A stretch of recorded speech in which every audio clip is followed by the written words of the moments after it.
सह्याद्री माझा न्यूज आणि वराड माझा न्यूज मध्ये सर्वांचं स्वागत आहे। नमस्कार मित्रांनो, मी सूरज देशमुख। सह्याद्री माझा न्यूज आणि वराड माझा न्यूजने एक सत्र सुरू केलेली आहे चाचणी नेत्यांची। त्या संदर्भात आज आपण दर्यापूरमध्ये होतो आणि दर्यापूरमध्ये आज आपल्या सोबत आहे भाजपचे युवा मोर्चाचे उपजिल्हा प्रमुख रोशनजी कटारमल। रोशनजी कटारमल, सर्वप्रथम तुमचं चॅनल मध्ये स्वागत आहे। काय सांगू शकता, आता स्थानिक स्वराज्य संस्थेच्या निवडणुका जाहीर होणार आहेत, त्या संदर्भात काय सांगू शकाल? आता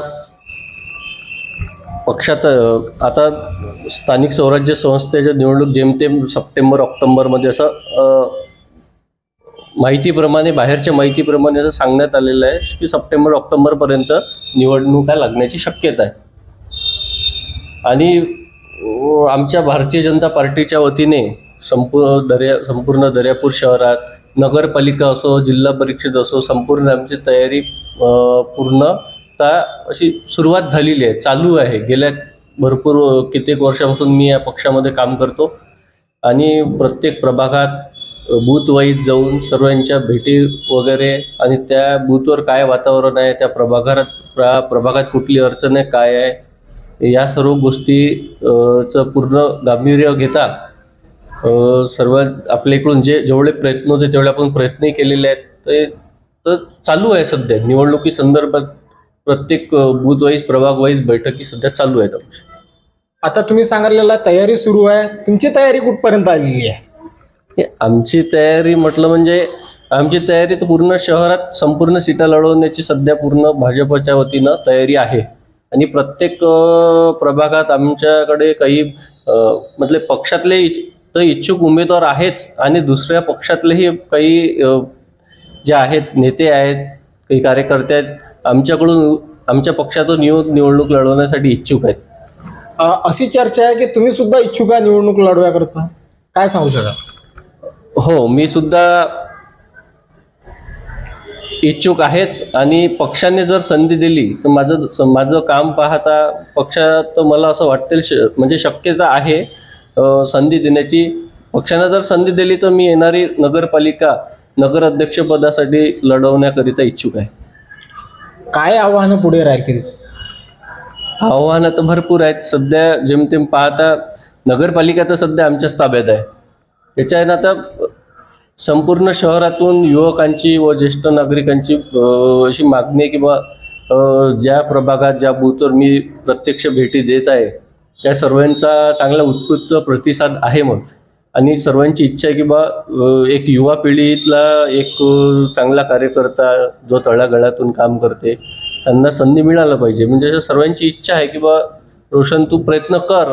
तर माझी पण इच्छा आहे आणि जनतेचा पण प्रतिसाद आहे, कार्यकर्त्यांचा प्रतिसाद आहे। तरी मी जर आता रोस्टरवर अवलंबून आहे, ओपन किंवा ओबीसी पडलं तर माझी दावेदारी मी पक्षाच्या माझ्याकडून मी पक्षाला सांगणार आहे की मी पण इच्छुक आहे, संधी मिळाली। आता तुम्ही सांगितलेलं आहे रोशन भाऊ की नगरपालिका हे भाजपच्याच ताब्यात होती, परंतु भाजपच्याच ताब्यात असलेली नगरपालिकेमध्ये अजून विकासात्मक कामं झाली नाही अशी सुद्धा जनतेचा सूर उमटत आहे, काय सांगू शकाल? नाही, प्रत्येक प्रभागात कसं आहे, एकदम म्हटलं म्हणजे पूर्ण याच्यात म्हणजे काही नवीन हद्दवाढ झालेली आहे, काही भाग असा ड्रीमलँड सिटीचा काही भाग आहे की तिकडे खडीकरण झालेलं आहे। आता पावसाळा आहे, सध्या पावसाळ्याअभावी आता नुकताच आम्ही उपोषण सोडवलेलं आहे। तोही माननीय आपले अमरावती जिल्ह्याचे पालकमंत्री व महसूल मंत्री चंद्रशेखरजी बावनकुळे साहेब यांच्याशी उपोषणकर्त्याशी संपर्क साधून आम्ही तो प्रश्न मार्गी लावलेला आहे। जनतेची नाराजी आहे त्याच्याबद्दल काय सांगू शकाल? जनतेची नाराजी असं म्हणता येणार नाही, जनतेची तर नाराजी वाटत नाही आहे। आमच्या लाडक्या बहिणी आहेत, एवढी मोठी लाडकी बहिणी योजना चालू आहे, दर महिना 2 महिन्यात 1500 रुपये त्यांच्या खात्यात येत आहे। आमचे लाडके मुख्यमंत्री महाराष्ट्राचे यांनी चांगली योजना काढलेली आहे आणि सर्व शहरात चांगलं आनंदाचं वातावरण आहे। आता निवडणूक केव्हा पण जाहीर होऊ शकते, निवडणुकीच्या संदर्भात तुम्ही मतदारांना कसं कन्व्हिन्स करणार आहात की का मला मतदान द्यायचं, का मतं देऊ तुम्हाला, म्हणजे मला मतं तुम्ही का देणार, काय आव्हान देणार, म्हणजे काय कसं आव्हान करणार तुम्ही मतदारांना? आव्हान म्हटलं म्हणजे हेच गेल्या अनेक वर्षापासून समजा आता आमची सत्ता आहे नगरपालिकेवर, प्रत्येक प्रभागात काही ना काही म्हणजे कामं झालेली आहेत. एकदम म्हटलं म्हणजे एकदम संपूर्ण एका दमात पूर्ण शहराचा तर विकास होणं शक्य नाही आहे.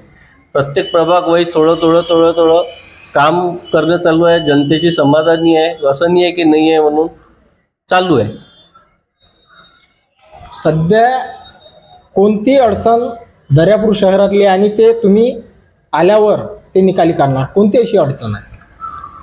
बिलकुल दर्यापूर शहरातला तर सर्वात मोठा असा मुद्दा आहे की गेल्या 40 ते 50 वर्षापासून आपल्या दर्यापूर शहरामध्ये भरपूर म्हणजे असे घरं आहेत किंवा अजूनही त्यांना कुठलं काही मिळालेलं नाही, अतिक्रमणमध्ये राहतात. पण गेल्या 40-50 वर्षापासून त्यांचं तिथं स्थायी हे आहे. तर तो महत्त्वाचा मुद्दा आहे. त्यांना तिथले स्थायी पट्ट्या देण्यासंदर्भात आता मी नेमकं पालकमंत्र्यांना निवेदन दिलेलं आहे. तो पण मुद्दा येत्या काही दिवसात मार्गी लागेल आणि हा महत्त्वाचा मुद्दा आहे. त्याच्यानंतर हद्दवाढ झालेली आहे. तिकडला जो भाग आहे, सैनिक कॉलनी आहे, तिकडं ड्रीमलँड सिटी आहे, हा जो भाग आहे तिकडं जास्तीत जास्त डेव्हलपमेंटकडे आमचं लक्ष राहील.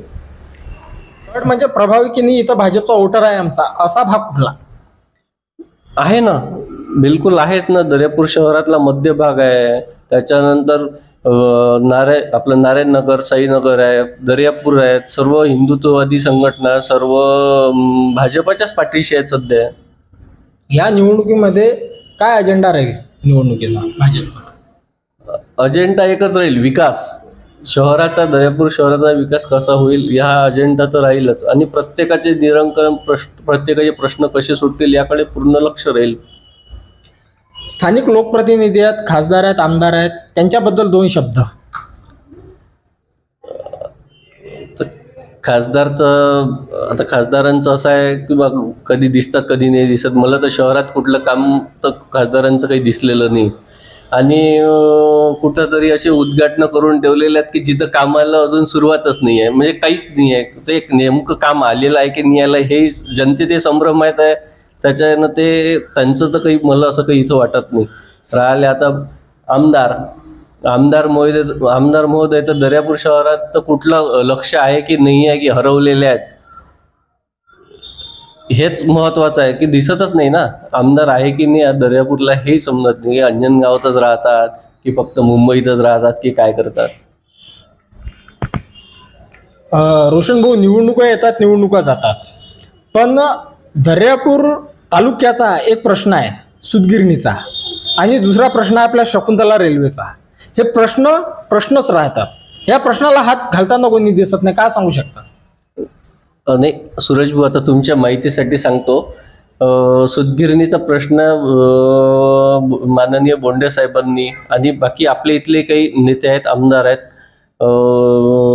म्हणजे प्रकाश भाऊ आहेत, त्याच्यानंतर म्हणजे आत्ताच सध्याच सूतगिरणी संदर्भात मंत्रालयात या संदर्भात बैठक झालेली. आता त्यातलं नेमकं काय निष्पन्न निघालं ह्याची बैठका होतात, पाठपुरावा केला जाते, पण नेमका तो पाठपुरावा कुठं अडते हे समजत नाही.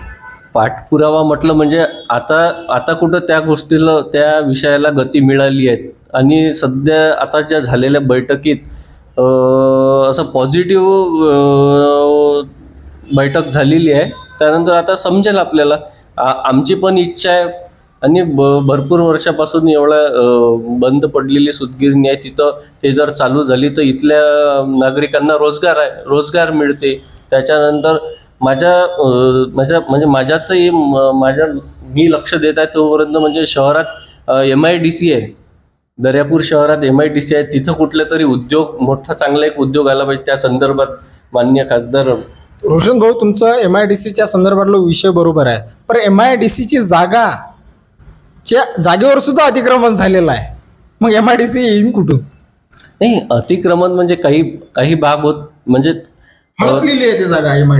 हडपलेली नाही म्हणतायत, म्हणजे काही प्लॉट आहेत तिथं, आता काही होणार तिथं. आता या संदर्भात म्हणजे मला संधी मिळाली किंवा तसंही तर मी या शहराबद्दल सर्वात महत्त्वाचं आहे की आपली बेरोजगार युवक आहेत भरपूर ठिकाणी, म्हणजे शहरात भरपूर आहेत. त्यांना कुठलं कामधंदा म्हणजे काही नाही आहे, कधी कुठं जावं लागते, कधी कुठं जावं लागते, किंवा माझं बाहेरगावी गेल्यापेक्षा इथं जर एखादा चांगला उद्योगाला सुरुवात झाली तर माझे सर्व युवक बांधव किंवा माझे ज्येष्ठ नागरिक, माझे म्हणजे वडीलधारी व्यक्ती आहेत, त्यांना तिथं रोजगार मिळेल.